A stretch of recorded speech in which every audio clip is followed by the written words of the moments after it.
a little interview here with the Angry Gay Pope, and having a few video issues, so I thought I'd end it up with a little quick live stream.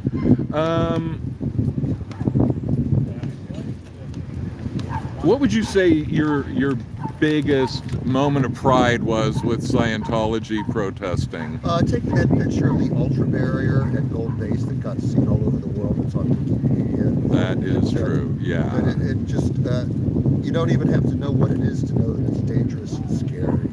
Absolutely. I mean, you see those. I can't think of how many times that phrase, the spikes pointing inward, you know? Right. It's almost like a mantra. It's like a refrain, you know? And the reason that I'm the one who took the photo is I'm the only one who was pushy enough to get to that location during a large protest and take the picture. Within like 2 minutes of taking it, I was like run off the property. And then the police threatened to arrest me if I did it again. And I said, would you hang around so that you could babysit everyone? And then they immediately drove away in a cloud of dust. No, that's an awesome moment. And so when you saw them, did you spend much time at the Hollywood testing center protesting there, or was it mainly Big Blue only? Well, the Hollywood Welcome Center at the Christie Hotel, and you see people protesting it now, was closed for many years, and they had a smaller bookstore down the street. Right, okay. It wasn't very useful for protesting. Were they like renovating it like No, the government caught them housing people at the Christie Hotel illegally, and so they said you violated your permits and stuff. You're not allowed to use it. So it was shut for years.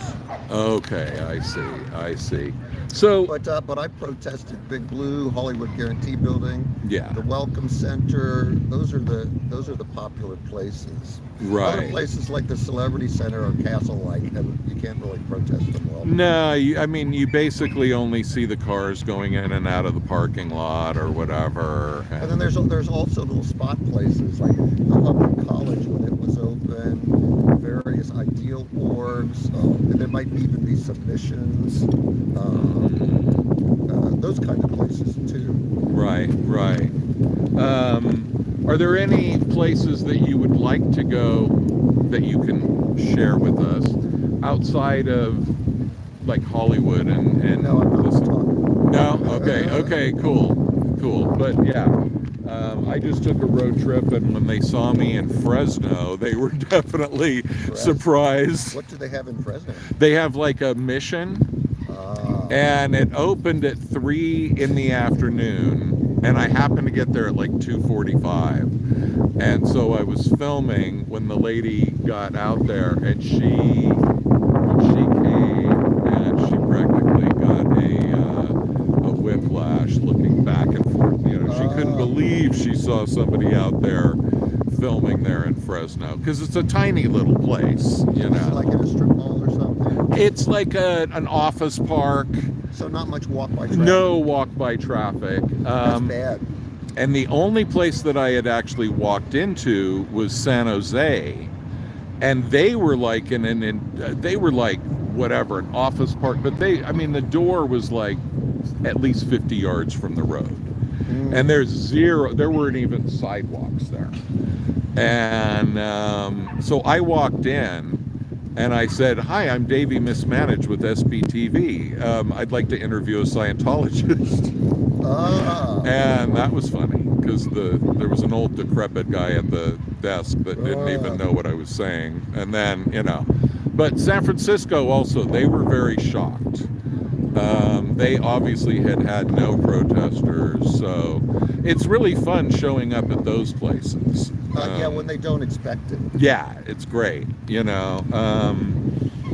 So anyway, we went over it a little bit before, and I will put it, but if you could just say some words to the current younger group of protesters, and what message would you have for them? Well, I love what they're doing, but you have to really respect it. Scientology is the crazy animal that it is. You can't drive your car to a protest and park it there. You're going to get, nails in your car. That's already happening, yeah. And one of the protesters was walking to his car and gets beaten up because they know where his car is.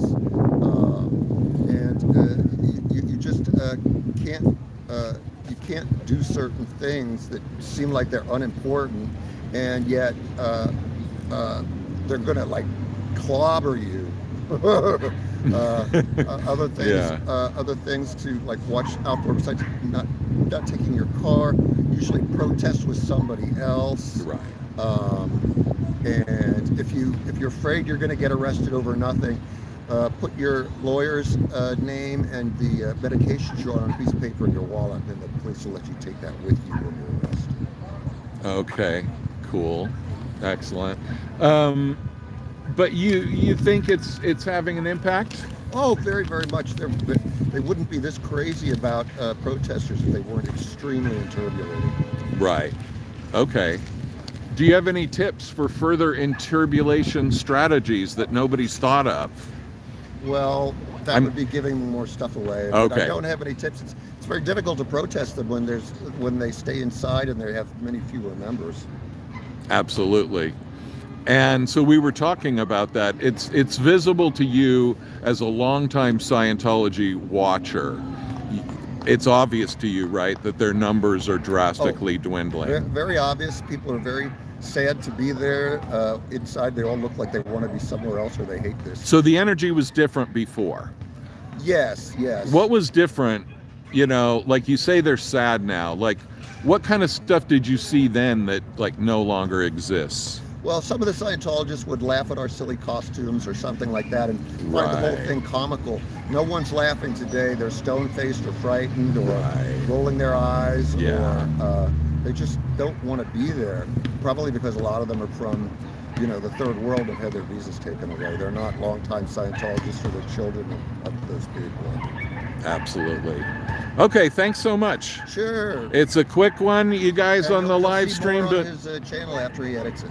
Absolutely, yeah. There will be more coming, everybody, and big thanks to the Angry Gay Pope, my inspiration. End of comm line. End of comm line. Awesome. There's something great about knowing all their little